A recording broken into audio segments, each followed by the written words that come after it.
de sair do caminho de Deus. bateshuka mu nzira y'Imana, Imana ikabahana. Quando saíram do caminho de Deus, Deus lhes punia. Kubahana kwayo ntabwo ari ukubanga, E a punição de Deus não era pelo ahubwo ódio, kwari ukubakunda, era pelo amor. kugira ngo abasigaye Para que aqueles que ficaram, abacitse ku icumu para que aqueles que escaparam babashe kubona urugero rwiza, possam ter um bom exemplo. batinye bubaha Imana. Um exemplo de obediência a Deus. Niyo ntego Imana yari ifite. Esse é o objetivo que Deus tinha. Ntabwo yari intego mbi y'ubugome, Não era um objetivo mau. ntabwo yari intego yo kubica, Não era um objetivo de lhes matar. ahubwo yagira ngo ihane bamwe babere abandi icyitegererezo. Ele queria castigar alguns para que sirvam de exemplo. Niyo mpamvu twumvishije ubuhanuzi É por isso que ouvimos o bw'uyu exemplo muhanuzi Yoweri.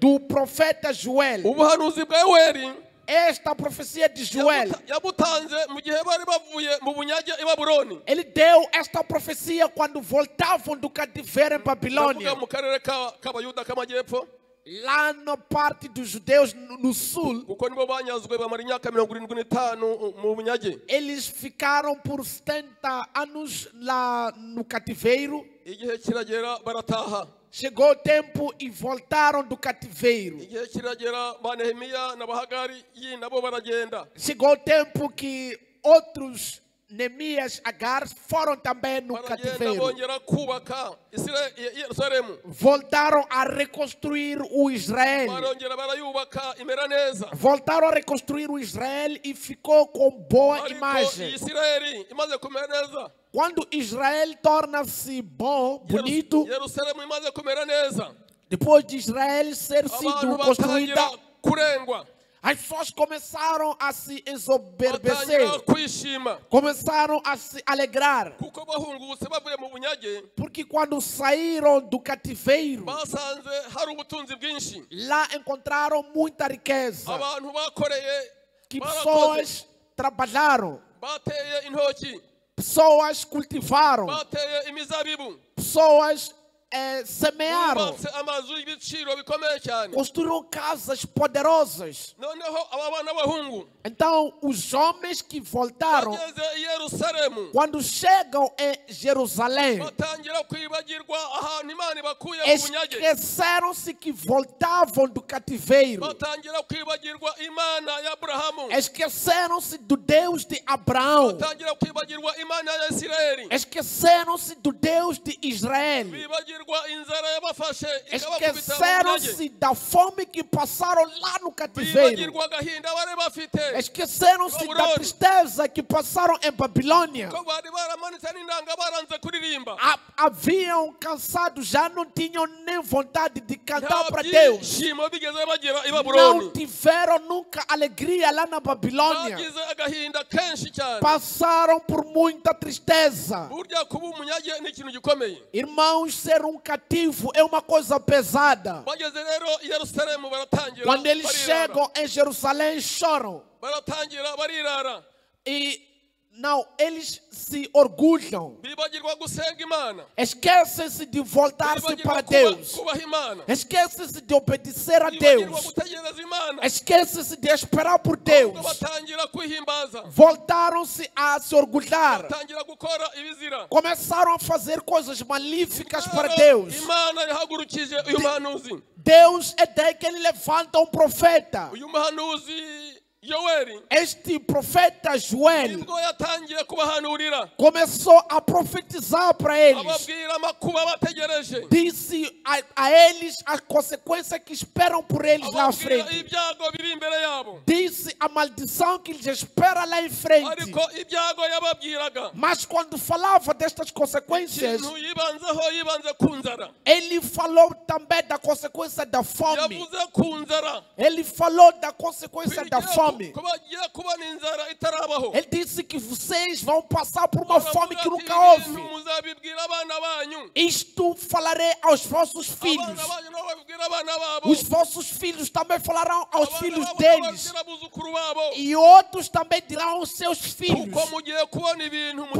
mutigeze mubona. poderão passar por coisas que nunca passaram na vida. Isi yabaho mugiye kubona ibintu Desde a mutigeze mubona. fundação da terra, vocês vão passar porque nunca passaram na vida. Nibwo yababwiye rero rero É daí que ele fala para eles uko bagiye gutezwa ibikoko que vão ter a consequência de gafanhotos. inzara ikaza A fome vai sobrevir a inzara eles. ikaza mu gihugu A fome sobrevirá na terra. inzara ikaza mu mujyi kapitali A fome sobrevirá na capital da cidade, na cidade. ati byashigajwe Ele disse que o que ficou neste lugar, hari ubusimba havia lá ubwo gafanhotos. busimba bwonaga ikintu icyo ari cyo cyose Aqueles gafanhotos comiam tudo. bwonaga ibibabi Eles, quando encontrassem até folhas de árvores, bwaryaga ibimera byose eles comiam tudo que germinava. ikintu cyose kimeze Tudo kikaribwa que era cultivado era comido por estes gafanhotos. abahinzi bagize amakuba menshi cyane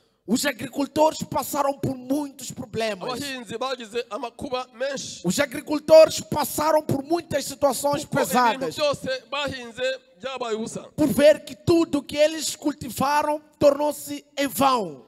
abereka kuko hari ibyariwe n'inzige E ele mostra para eles que o que foi consumido, byatize ku icumu ngo buzaribwa ngo n'uburima aquilo que também restou, que não foi comido, também será arrastado. yerekana ubusimba bugenda bukurikirana burya ibimera Ele mostra diferentes tipos de répteis que vão comer tudo que for cultivado. inzara iratera cyane A fome vai sobrevir muito em inzara grande. irabatera A fome assolou aquela nação. ubutaka buburi kintu A terra não teve nada do que se cultivar. amatungo arapfa abura ubwatsi Os animais morreram, não tiveram nada para comer. abantu barapfa O povo morreu. abantu barapfa barashira O povo foi destruído, bishwe n'inzara morrendo pela fome, kuko ibihingwa byose byari byarangiye porque já não havia nada do cultivo, kubera igihano cy'Imana por causa do castigo de Deus. igihano cy'Imana iyo kije A punição de Deus quando vem, nta muntu ubasha kugihagarika ninguém pode impedi-la. nubwo waba ukomeye ute Nem que sejas uma pessoa poderosa, ntabwo wagihagarika você não pode impedir.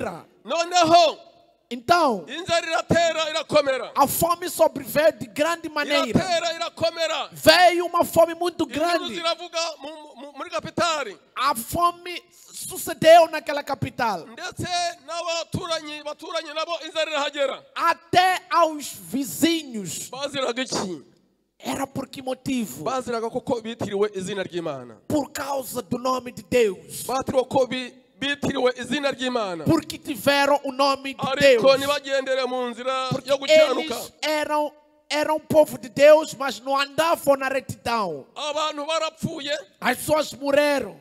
sinzi uko nabikubwira Eu não sei como te explicar estas coisas. wabonaga umuntu ukabona ni amagufa gusa kubera Você kutarya olhava para alguém e olhava, via só ossos por causa da fome.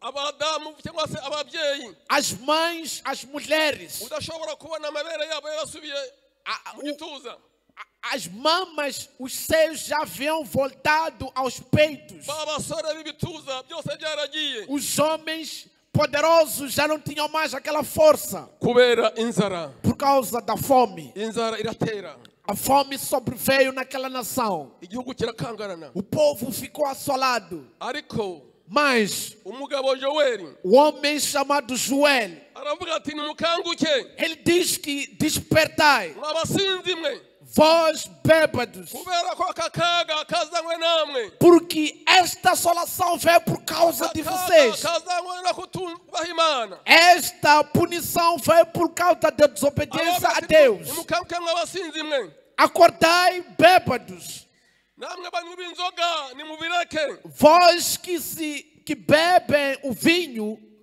deixem, nimucure imiborogo chorem, murire chorai, kuko vino iryoshye porque o vinho saboroso, iyi vino yabashutse este vinho vos enganou. ntago muzongera kwisoma mu kanwa kanyu Não o vereis mais nas ntago vossas muzongera bocas. kwisogongera Não podereis aprovar kubera mais, ko mwimuye Imana Porque vocês se substituíram a ukanga Deus. kugarukira Imana. Vocês não querem voltar para Ibintu Deus. byabashukaga byose, Tudo que vos ibintu enganava, byabarangazaga, aquilo que vos distraía, ibintu byabateye umurengwe, aquilo que vos trouxe o orgulho, byose bigiye kuvaho. tudo isso vai ser destruído. Ntabwo muzabona ya vino Não podereis ver bakundaga. mais aquele vinho que amais. Kuko Imana imanuye imbaraga zindi. Porque Deus faz sobrecair Imana uma outra imanuye força. abandi basirikare. Deus traz outros soldados. Abasirikare bashobora kubona uko barwanya ngo bishobore. Soldados que não se tem como combatê-los. Abo bantu bari abasirikare b'Imana. Estes eram soldados de Deus. Nibo bahagurukiye ubwoko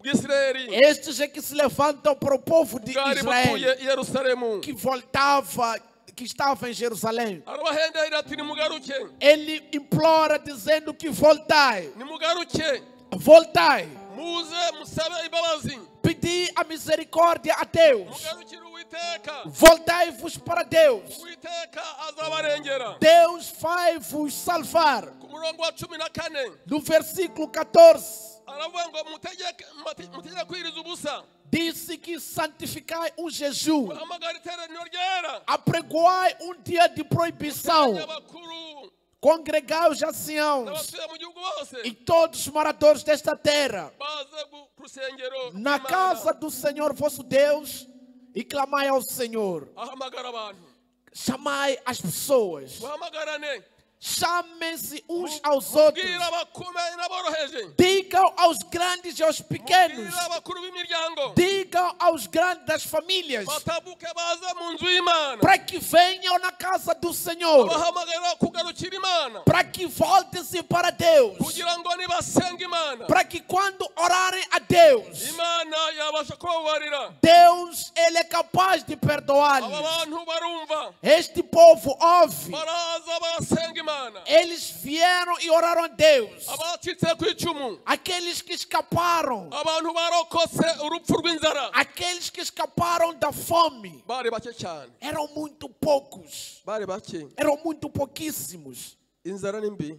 A fome, irmãos, é terrível. Niba hari ibintu bibabaza abantu bikomeye ku isi ni inzara. Se há uma das coisas que dói aqui na terra é a fome. Inzara ni ikintu kibi, A fome é kibi uma cyane. coisa, mas muito má, muito terrível. Nasomye amateka igihugu cy'iwacu Eu li um pouco da história da minha terra mu 1941 em 1941. hateye ngo inzara. Houve uma peste de fome, Abantu baze amasitwari, hateye inzara, iyo nzara bayise ngo Ruzagayura. uma fome muito terrível. Iyo nzara yatangiye Essa fome começou, imvura igwa, a chuva imvura iragwa, chovia, estava a chover, ariko naho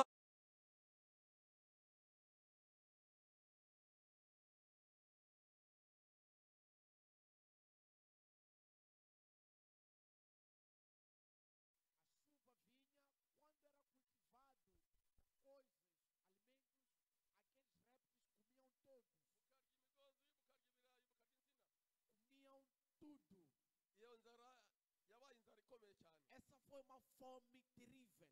kandi iyo nzara yishe abantu benshi. Essa fome exterminou a vida de muitos. Bavuga ko yishe abantu benshi cyane, Fala-se que matou muitas pessoas. bavuga ko yishe abantu barenga 300,000. Mais de 300 mil pessoas morreram por causa desta Icyo fome. gihe u Rwanda rwari rufite abantu batarengeje miliyoni nk'ebyiri n'igice. E naquela época só tinham cerca de 4 milhões de pessoas. Kugira ngo banapfushe abantu 300,000, ibihumbi 300 ni benshi cyane. Para perder 300 mil pessoas pela fome é muito. Ngo abandi barenga 700,000 barahunga Outras pessoas fugiram por esta fome. kubera ko inzara Porque a fome ntago ibabarira, não perdoa. inzara nta mbabazi kugirira. A fome não te perdoa. Ariko aba bantu, Estas pessoas, uyu mukanuzi arababwira ati este profeta fala para eles: muhamagara abantu baze, chamai as pessoas para que baze mu venham, nzu y'Imana, para que venham ao povo de kuko mu Deus, nzu y'Imana niho hari ubuhukiriro, para que venham no templo do Senhor, porque no templo do ahari Senhor turamutse é onde há salvação. tugarukiye Imana, Às tantas, se voltarmos para Deus, Imana yabasha kutwumva, Deus pode nos ouvir, Imana yabasha kuturengera, Deus pode nos Imana resgatar, yabasha kudutabara. Deus pode nos salvar. Tubona ko abantu baje barasenga, E aquele povo veio, orou a Deus, barasenga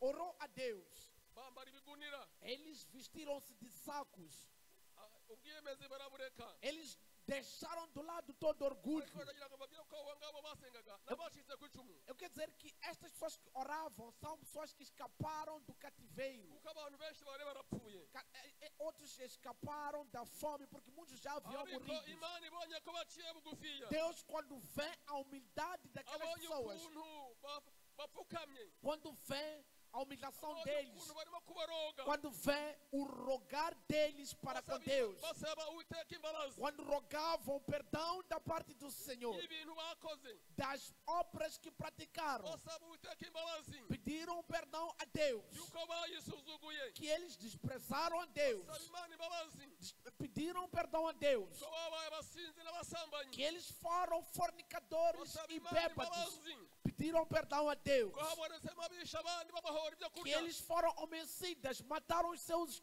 irmãos. abantu baca bugufiya O povo se humilhou, baraboroga barataka, clamaram a Deus mu gutaka kwabo no seu clamor, kuko Imana ari nyembabazi, porque Deus é um Deus misericordioso, Imana yumva gusenga kwabo, é Deus que ouve, Ele ouviu a oração deles, Imana yumva gusenga kwabo, Deus atentou a oração Imana deles. burya Imana irumva, Irmãos, na verdade, Deus Imana ouve, yumva umukiranutsi, Deus ouve o justo, kuko amatwi y'Uwiteka porque os ouvidos do Senhor bahora ku mukiranutsi, estão sempre sobre a ariko vida do igitsuri justo, cy'Uwiteka mas o castigo de Deus kigahora ku banyabyaha. está sobre os pecadores. Imana itega amatwi, Deus ouviu, Imana irumva, Deus ouve, Imana imaze kumva. depois de ouvir. Haleluya, Aleluia, haleluya, aleluia, haleluya. aleluia.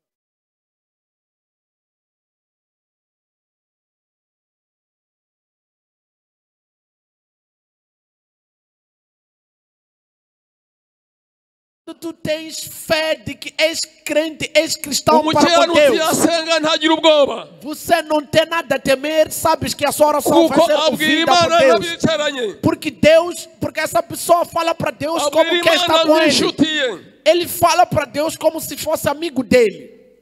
Imana ibasaba gusenga Imana, Deus ouviu a oração deles arababwira ati nimugarukiye, e disse para eles: voltem-se para mim. mugarukiye n'imitima yanyu, Voltem-se com todo o vosso coração kandi imitima yanyu yose, e os vossos corações.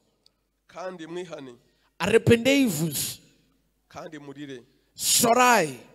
Imana iteguye Deus está preparado kubabarira a perdoar-vos. kubw'imbabazi z'Imana. Pela misericórdia de Deus, Imana irabababarira, Deus perdoou-lhes. Imana irabababarira kuba kwagarukiye Imana. Deus perdoou-lhes porque voltaram-se Imana para ibaha Deus. imbabazi. Deus lhes deu perdão. Imana irababwira ngo Deus disse para eles, ku murongo wa 23 no versículo 23, iravuga ngo noneho ele disse que, portanto, kuva uyu munsi, desde já, kuva uyu munsi desde já, ngo nimunezerwe, alegrai e regozijai-vos, ngo bantu b'Isiyoni mwe, ó povo de ngo Sião, mwishime Uwiteka Imana alegrai-vos no Senhor, vosso yanyu Deus, kuko ibahaye imvura. porque Ele fará descer a chuva. Noneho E então, uyu munsi, noneho hoje, então ariko hoje, noneho no entanto hoje, ngo nimunezerwe mwishime alegrai-vos, regozijai-vos Uwiteka Imana yanyu ibahaye imvura no Senhor Deus, porque Ele vos dará a chuva, y'umuhindo, uma chuva kandi grande, ngo ibahaye imvura y'umuhindo ku kigero gikwiriye. uma chuva Haleluya. verdadeira. Ibahaye imvura y'umuhindo ku kigero gikwiriye. Ele vos dará uma chuva atemporal. Ntabwo ari ya mvura iza não é aquela chuva que bisenge vem amazu para destruir as ntabwo casas. ari ya mvura iza Não é aquela chuva bitwara imirima que vem para destruir o ntabwo ari ya cultivo. mvura nk'iya yindi ya mbere yazaga Não é como aquela chuva antiga ikica imyaka que vai estragar tudo. ahubwo ngo igiye kubaha Mas ele vai vos dar uma igiye chuva, kubaha imvura y'umuhindo uma chuva moderada, ku kigero gikwiriye uma chuva no Aleluia. tempo, uma chuva Aleluia. nivelada. Aleluia. ku kigero gikwiriye Uma chuva no nível noneho mugiye maravilhoso. kubona imvura ku kigero Agora gikwiriye verão uma chuva verdadeira. imana ishimwe Deus seja louvado. imana ishimwe Deus seja glorificado. imana ishimwe Deus seja louvado. imana ishimwe Deus seja louvado. imana kuko ishaka kuduha E Deus quer nos dar. ishaka kuduha Ele quer nos dar imigisha ku kigero gikwiriye bênçãos, bênçãos em níveis. imana igiye gusuka imvura Deus vai nos dar chuva. kuri buri muntu ku kigero gikwiriye Para cada pessoa, uma chuva no nível. ngo kandi E também, ibavubira imvura Ele dará-vos chuva. y'umuhindo n'itumba E a seródia, nk'ubwa mbere como haleluya no primeiro mês. imana yongeye kubavubira imvura y'itumba n'umuhindo Ele vos dará a chuva. imana yashaka kugarura ibihe nk'ibya mbere Ele quer retornar os momentos antigos. imana igiye guhindura ibihe Ele quer mudar os tempos. imana igiye kuzana ibihe nk'ibya mbere Deus quer trazer os tempos como do igiye passado. kuzana izindi mbaraga nk'iza mbere Deus quer trazer uma força igiye como do kuzana passado. ububyutse nk'ubwa mbere Deus quer trazer um avivamento do igiye kuduha passado. impano nk'iza mbere Quer nos dar força como a igiye primeira. gucana umuriro w'umwuka mu itorero nka mbere Quer acender o fogo do Espírito como no primeiro. inzara irarangiye A fome é passada. ahubwo tugiye kwinjira mu bihe by'imana Queremos entrar no tempo de tugiye Deus. kwinjira mu bihe byiza Estamos para entrar nos momentos byo maravilhosos. kunezerwa Momentos de alegria. mu bihe byo kwishima Momentos de mu bihe felicidade. byo gusarura Momentos de colheita. mu bihe byo kubona umunezero Momentos de alegria. kandi koko ngo imbuga zacu E verdadeiramente os nossos campos zizongera zisendere sayiri voltarão a ter aquela beleza. zizongera zisendere ingano Voltarão a germinar. tuzongera duhunike Voltaremos a colher. tuzongera tunezerwe Voltaremos a nos alegrar. imvura igiye kugwa A chuva está para kandi sobrevir. ku kigero gikwiriye Uma chuva moderada. kandi igiye kuduha ibihe byiza nk'ibya E mbere Ele vai nos twahoranye dar momentos como os primeiros momentos que tivemos. imana irasezeranya ububyutse Deus, Ele promete o avivamento. ntabwo ari hano gusa Não é somente aqui, ahubwo mas ni ubutumwa burimo kuvugwa ku isi yose é uma mensagem pregada em todo o kuko mundo. yesu kirisito agiye kugaruka Porque Cristo Jesus está para voltar. agiye kuzana ububyutse Ele vai trazer o avivamento. kugira ngo abantu basinzire bongere Para bakanguke que os que dormem voltem a acordar. kugira ngo abana b'imana Para que o povo de Deus batazasangwa batiteguye não sejam encontrados em surpresa. niyo mpamvu imana ivuga ububyutse É muri iyi por isso que minsi Deus fala do avivamento hoje. kugira ngo abantu babyuke Para que o povo de Deus kugira ngo acorde. abantu bongere bakanguke Para que o povo de Deus se levante. iravuga ngo icyo gihe imvura izagwa Ele diz que nesse tempo a chuva vai kandi sobrevir. n'imivure yanyu noneho izuzura vino E as vossas casas vão ser abundantes. muzongera munywe imitobe Haverá abundância mais uma vez. muzongera munezerwe Voltarão a se alegrar de novo. kandi arongera aravuga ngo nzabashumbusha E ele diz que vou substituir o que vocês perderam. gushumbusha ni ijambo hari benshi batazi A substituição é uma palavra que muitos não conhecem. nk'abantu bakuriye hanze ntabwo bazi gushumbusha As pessoas que cresceram fora não entendem a palavra de substituição. gushumbusha ni ukuguha ikintu gisimbura ikindi wari ufite A substituição é ser dado algo que vem no lugar daquilo que ni ukuvuga tinhas. kuko imana irashaka kudushumbusha Quer dizer que Deus quer nos dar em dobro o que perdemos. ibyo inzige zariye Aquilo que os gafanhotos comeram, Imana irashaka kongera kubishumbusha abantu Deus quer voltar a dar ao seu ibyo povo. kagungu zariye Aquilo que foi destruído, Imana irashaka kongera kubishumbusha abantu Deus quer dar ao seu povo. abantu b'Imana ibyo batakaje Aquilo que o povo de Deus perdeu, Imana irashaka kubigarura Deus quer retornar. Imana irashaka kongera kugarura ibihe bishya Deus quer retornar momentos kugira ngo maravilhosos itunganye umugeni wayo para que prepare a sua kugira ngo noiva, umugeni wayo imurimbishe para que a sua noiva kugira ngo esteja umugeni preparada, wayo yitegure para que a sua noiva se prepare como niyo deve ser. mpamvu igiye kumushumbusha É por isso que vai bya bindi watakaje a dar de volta o que umuntu perdeu. ajya avuga ngo kera Aquilo que perdemos no kera passado. nuzuraga umwuka wera Há pessoas que dizem que há muito tempo eu enchia do kera Espírito Santo. nakundaga ijambo Há ry'Imana muito tempo eu pregava boa kera nova. nakundaga kujya mu masengesho Há muito tempo eu gostava de ir na igreja kera orar. nakundaga Há kuririmba muito tempo eu gostava de cantar. kera nakundaga kwitanga Há muito tempo eu me entregava. kera nakundaga kujya gusura Há abarwayi muito tempo eu visitava os doentes. ibyo bihe Imana irabizi ko wabinyazwe Deus sabe que você perdeu esses momentos. ntabyo ufite mu mutima Você wawe não tem mais isso dentro de ti. n'ibyo ukora ubikora mu mubiri Aquilo que tu fazes só por fazer. ubikora mu mubiri kugira ngo Fazes abantu na batakuvuga carne, fazes só para as pessoas te verem. ariko noneho Mas agora, Imana igiye kubigarura mu mutima Deus quer retornar isso Imana dentro igiye do kubigarura mu coração. bugingo bwawe Deus quer retornar isso na sua Imana vida. yashaka kubigarura mu bugingo bwawe Deus quer retornar isso no seu kugira coração. ngo ibihe wahoranye Para que aquilo que tinhas no Imana passado, yongere ibigarure Deus volte a te dar Imana novamente. yongere ibigarure Deus volte a te dar em retorno. Imana yashaka kugushumbusha Deus quer te dar o que perdeste. ikagushumbusha ibyariwe Ele quer te dar aquilo que foi consumido. ibyo Satani yakunyaze Aquilo que o diabo roubou de ti. impano yakunyaze Os dons que ele tirou aho de ti. Satani yakwibye Onde o diabo te roubou. Imana yashaka kongera Deus quer acrescentar. kugushumbusha Deus quer te dar de volta. ariko kandi nawe Mas também a ti. nawe Nunca tivera hari nada. umwanya kugira ngo nawe Imana iguhe Há uma graça para Deus voltar a te kuko dar. Imana ikunda umuntu ufite umutima umenetse Porque Deus gosta do homem que tem um coração quebrantado. uhindishwa umukisi n'ijambo ryayo Um coração que treme pela palavra de Deus.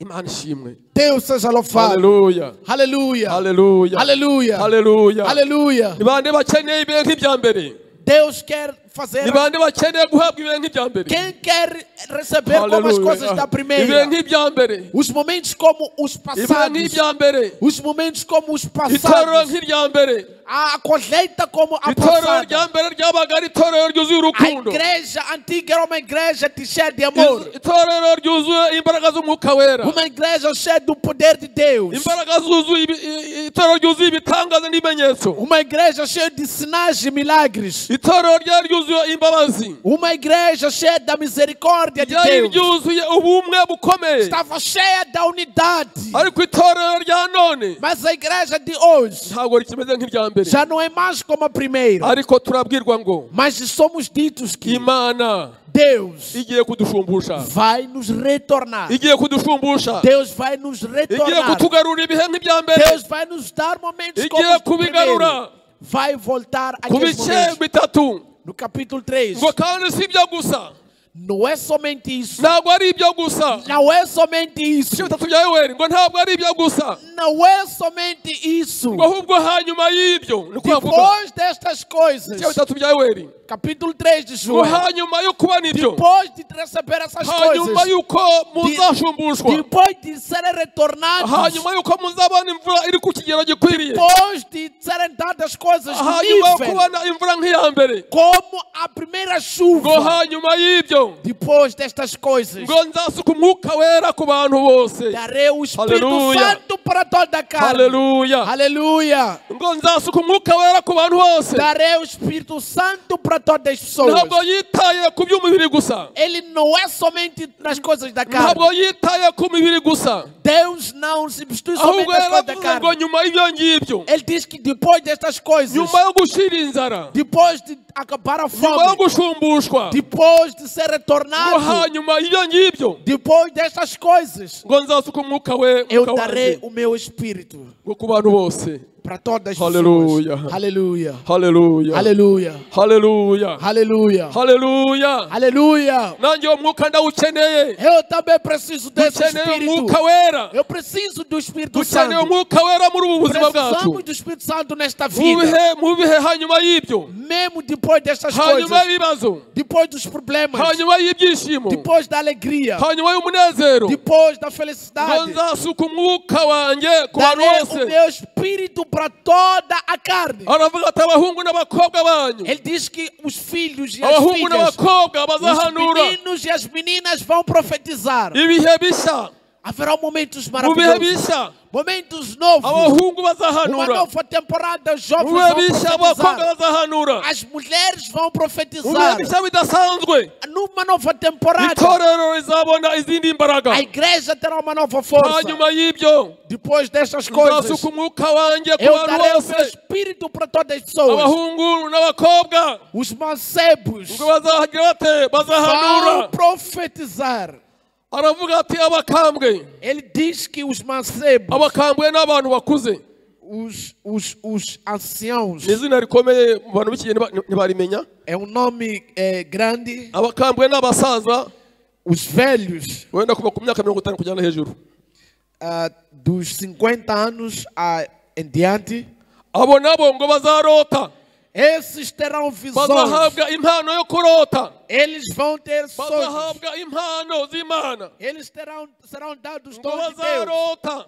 Eles terão sonhos. Kandi ngo n'abasore babo E os seus ngo mancebos bazerekwa. terão visões. Mu bihe bishasha. Nos tempos Mu bihe novos. bishya Imana irimo gushaka gutegura. Tempos que Deus está a Mu preparar. gutegura umugeni. Que está a preparar a Hari noiva. ibyo Imana ishaka gukora. Ao que Deus quer fazer. Irashaka gusuka imbaraga nshya. Ele quer dar uma nova força. Irashaka gutanga ubuzima. Ele quer dar vida. Irashaka gutanga amahoro. Ele quer dar paz. Irashaka gutanga umwuka wera. Ele quer dar o Espírito Santo. Umwuka wera udukomeza. O Espírito que nos capacita. Kugira ngo tutabasha uzasanga tutiteguye. Para não nos encontrar despreparados. Twasomye nanone Lemos também mu gitabo cy'abami. no livro de Reis. Dusoma nanone igitabo cy'abami. Lemos no livro de Reis Twasomye ahantu lugar naho herekana inzara.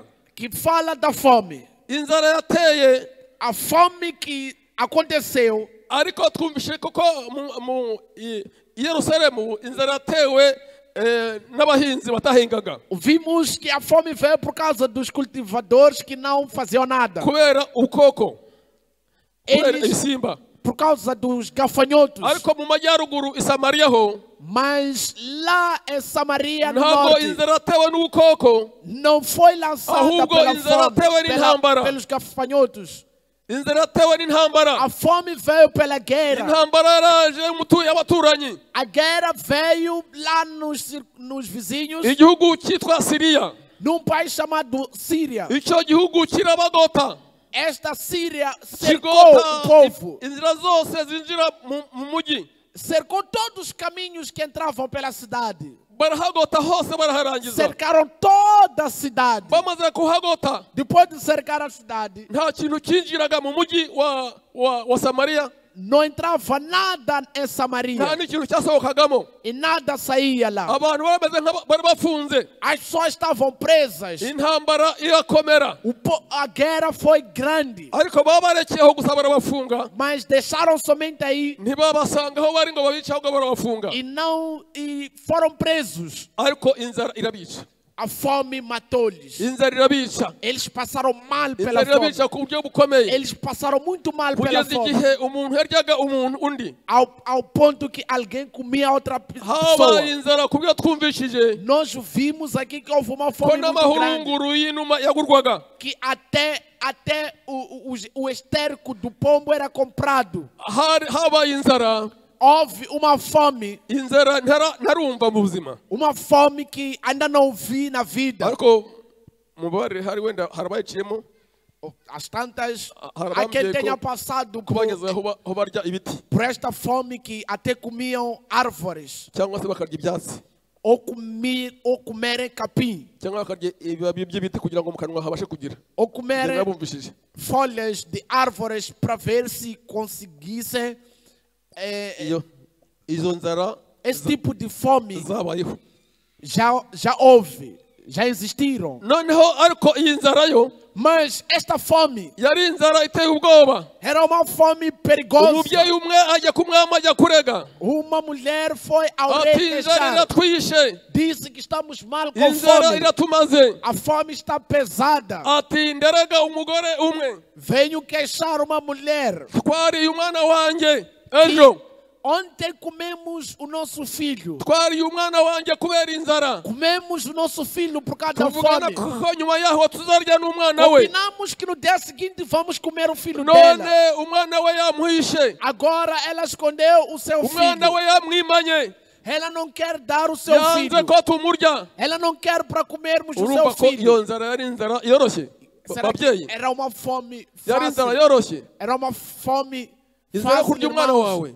Uma fome de comer o seu filho. Yari inzara iteye ubwoba. Era uma fome terrível. Iyo nzara rero Essa fome irakomera. ficou pesada. Umwami nawe ariheba. O rei também Umwami aravuga ficou ati mwababyeyi mwe. sem entender. Ati Disse niba mais, Imana itabarengeye. se Deus não Ati vos njyewe mwami acudir, nabamarira iki? o que eu posso fazer? Koko Imana itaturengeye. Se Deus não nos acudir, Nta kindi cyaturengera. não há ninguém que pode nos acudir. Nta kindi cyaturengera. Não há ninguém que pode nos Nta salvar. kindi cyaturengera. Não há nada que pode nos Imana ajudar. itakurengera nta kindi cyakurengera. Se Deus não nos ajudar, nem nada pode nos ajudar. Umwami amanika amaboko ati ntacyo nakumarira.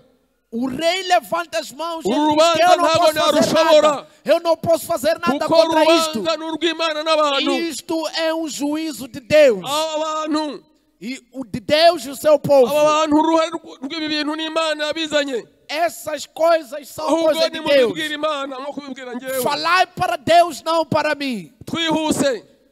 Rapidamente. Inzara ica ibintu rwose.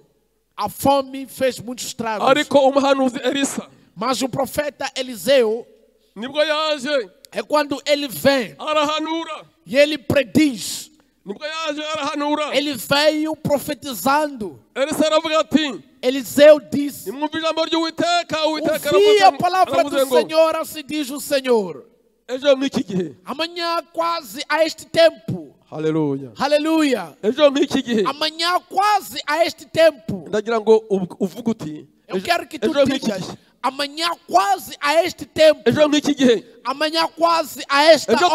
tuzarya. Vamos comer. Haleluya. Aleluia. Ejo nk'iki gihe reka tubize. Amanhã, quase Ejo a hari este ibiryo. tempo. Amanhã há comida. Isaha muyirebe ejo. Como esta hora. Ejo nk'iki gihe Amanhã, tuzarya. quase a este tempo, comeremos. Ejo ntabwo tuzarya amahurunguru. Não comeremos esterco de Ahubwo pombo. tuzarya umuceri basimati. Comeremos comida. Ejo ntabwo tuzarya amahurunguru. Não comeremos Ahubwo esterco. tuzarya pedaso. Vamos comer pedaços.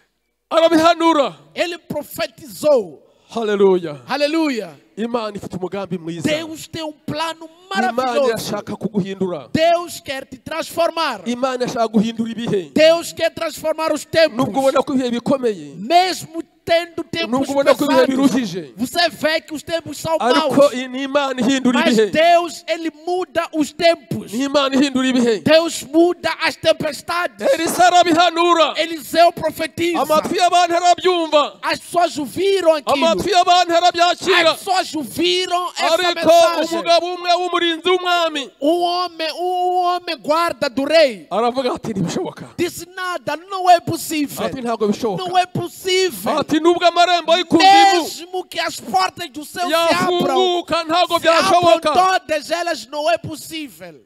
Nanze kuvuga ibiciro yagendaga avuga uko ejo bizaba bimeze. Ejo basimati y'ibiro 5 izajya igura amafaranga 10 ya maritikashi.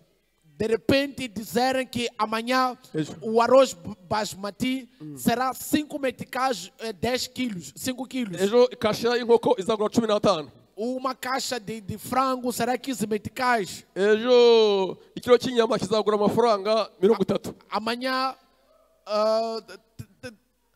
10 quilos de carne será Ibyo um quilo niko de carne será 50 niko meticais. Elisa yahanuye. Foi mais ou menos isso que o niko Eliseu yavuze profetizou. ejo ntabwo ari kera ejo Ele diz que haleluya não é ejo ntabwo ari kera amanhã, ejo amanhã, ejo amanhã, ejo tuzarya amanhã comeremos, ejo bizahinduka amanhã as coisas vão ejo mudar. imana izahindura amateka Deus vai mudar a história. ejo imana izahindura amateka Deus vai mudar a história. uwo mugabo aravuga ati Este homem diz, umukuru wayoboraga kurinda umwami este guarda do rei, ati ntabwo byashoboka diz que não é ati nubwo possível, amarembo y'ikuzimu yafunguka mesmo que as portas do céu se abram, ati ntabwo byashoboka não é possível. umuhanuzi Elisa aramubwira ati O profeta Eliseu lhe diz, kubwo utabyemeye se você não aceita kubwo isto, utabyizeye se você não crê nisto, uzabirebesha amaso yawe vais ver com os teus ariko olhos, ntabwo uzabirya mas não comerás kuko disto, utizeye iby'imana yavuze porque você não crê no que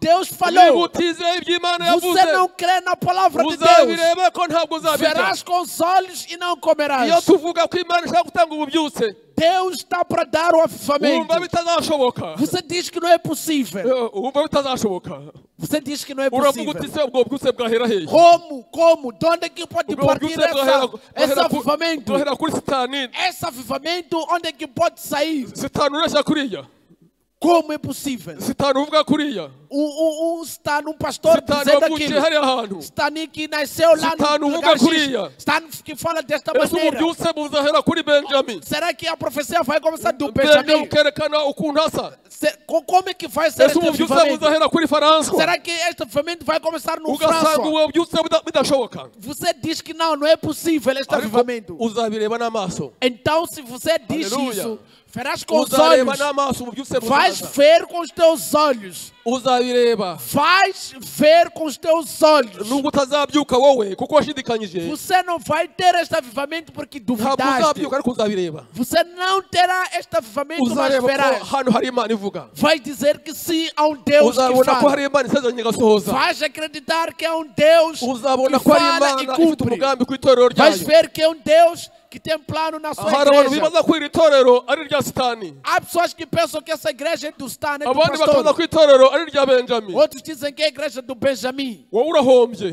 Você está mal, está a kuko perder.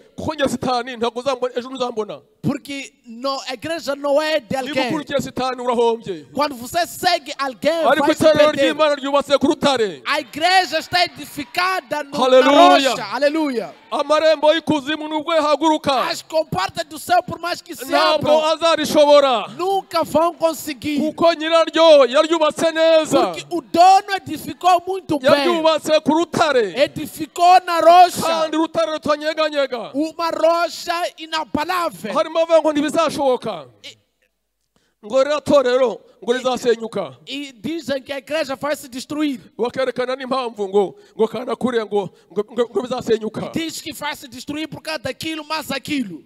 wowe uzasenyuka itorero Você rizakomeza vai se destruir, não a igreja.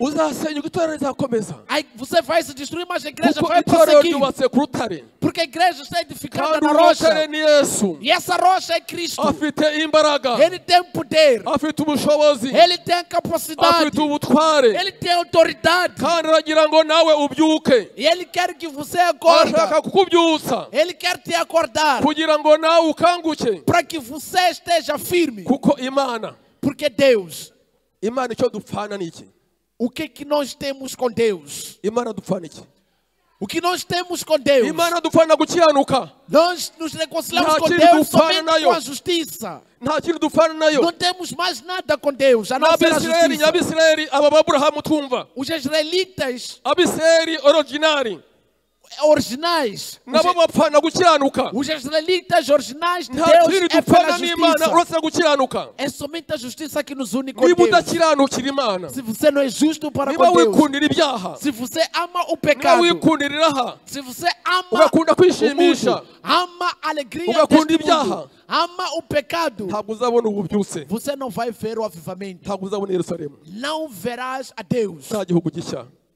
ndagira ngo dukujya dusenga imana Quero para nos levantarmos e orarmos a Deus. ndagira ngo ahubwo dusenga imana Levante e vamos orar a Deus. imana irasezeranye igasohoza Esse Deus promete e cumpre. ariko imana iragushaka E Ele te quer.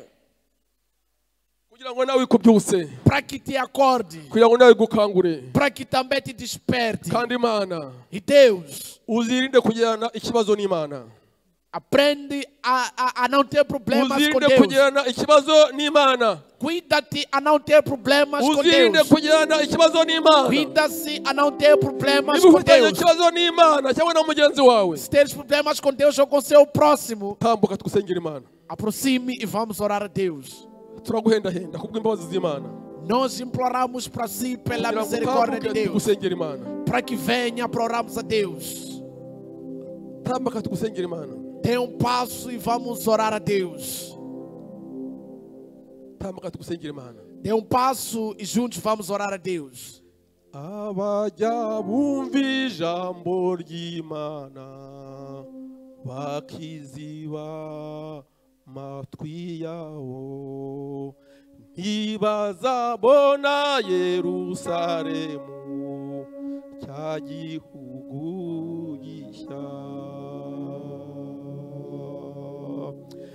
Niyemeje nge ubwanjye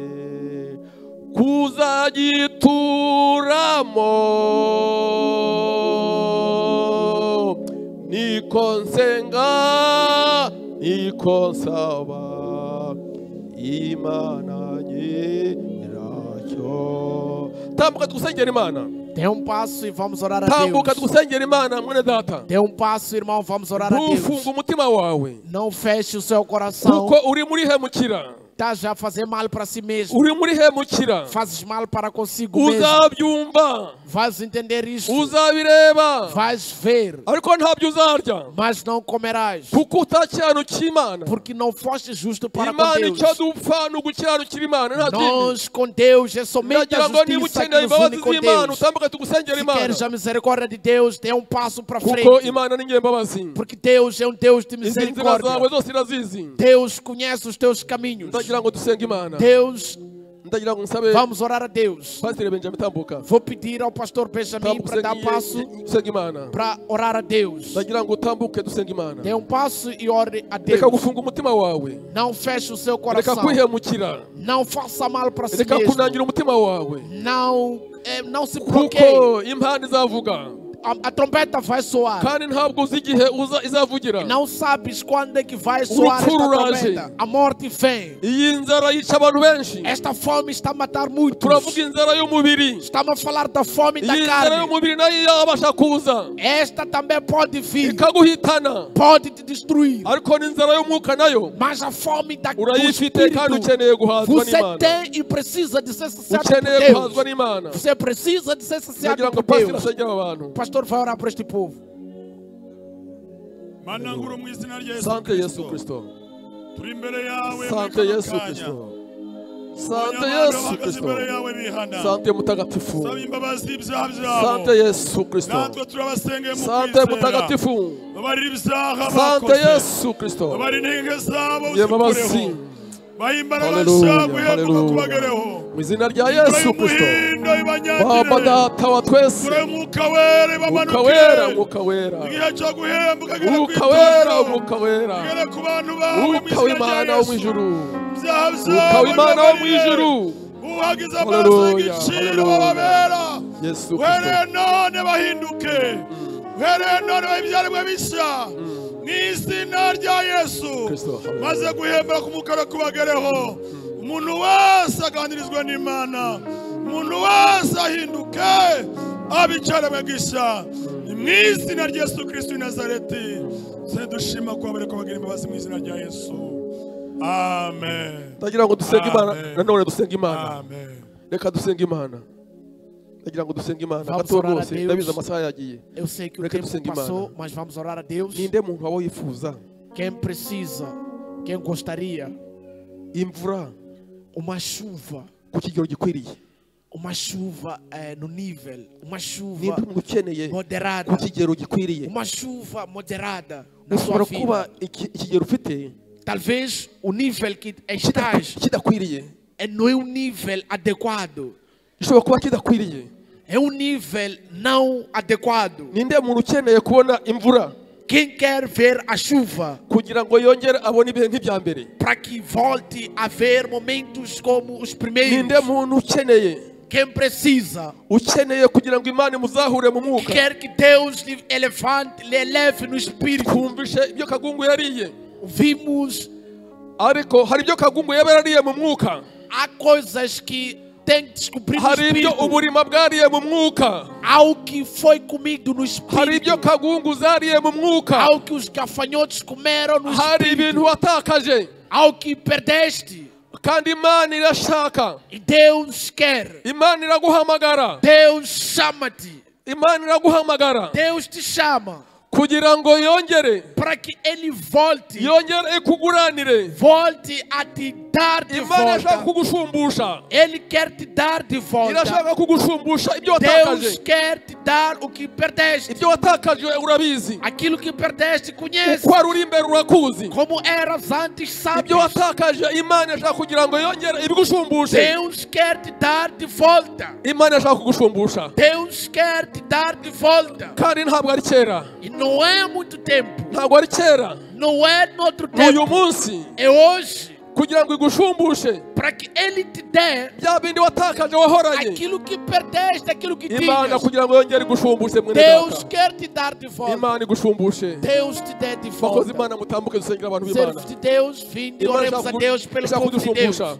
Deus quer te dar de irashaka volta. kudushumbusha, Deus quer te irashaka dar de kutwuzuza volta. umwuka wera, Deus quer dar-te o Espírito irashaka Santo. kugarura impano nk'iza mbere, Deus quer te dar os dons. irashaka ko twongera tugahanura nka mbere, Deus quer que profetizes irashaka ko como twongera kubona antes. impano ziyerekwa nka mbere, Deus quer que voltes a ter irashaka ko twongera revelação kurota como nka antes. mbere, Deus quer que sonhes irashaka como kongera antes. kudukoresha nka Deus mbere. quer te usar como antes. Imana idufashe, Deus tem misericórdia reka de nós. dusenge Imana, Queremos orar a Deus. reka dusenge Imana, Queremos orar a Deus. reka dusabe Imana. Queremos pedir a Deus. Mana data wa twese uri mu ijuru, mu izina rya Yesu Kristo turagushimye. Uyu munsi ni umunsi mwiza, ni umunsi waduhamagaye abagabo n'abagore n'abasore n'inkumi. Turagushimye Mana kuko watugendereye, turagushima kuko twabonye ubwiza bwawe. Turaje Mana, turaje duciye bugufiya kuko twanyazwe, twaranyazwe, twarambuwe Baba, twaranyazwe. Turaje Mwami ngo wongere udushumbushe ibyo Kagungu zariye, wongere ubigarure mu izina rya Yesu Kristo. Wongere urugarure ibihe byacu nk'ibya mbere, wongere uduhe imvura ku kigero gikwiriye, wongere uduhe imvura y'itumba n'iy'umuhindo nk'iya mbere, mu izina rya Yesu Kristo. Dusabye umwuka w'Imana kugira ngo ukore umurimo waravuze ngo kandi ngo nyuma y'ibyo ngo uzasuka umwuka wewe ngo ku bahungu n'abakobwa ndabasabiye imbaraga z'umwuka wera, abakobwa ndabasabiye kugira ngo bahanure, sabiye abasaza n'abakecuru kugira ngo bongere barote mu izina rya Yesu Kristo. Bongere basuka impano z'umwuka wera, reka bongere barote, reka abasore bari hano bongere berekwe. Mwami Yesu Kristo, turagushimye Mana kuko twumvishije kandi kuduhaye umugisha, kandi koko twakiriye. Urakoze, tuguhaye icyubahiro, tudushimiye udukoreye byose, tuguhaye amashyi n'impundu kuko uri Imana. Haleluya, haleluya, haleluya, haleluya. Imana iduha umugisha. Deus seja louvado. Imana iduha umugisha. Oh, Deus te abençoe. Haleluya, haleluya. Glórias a Deus.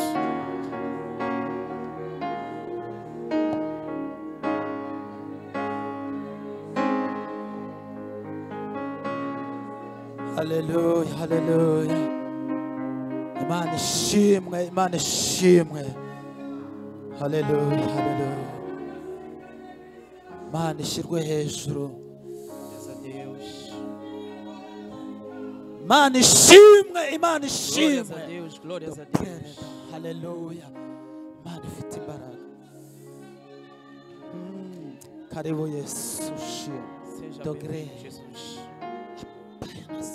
Jesus. Hey. Imana ishimwe, Imana ishimwe.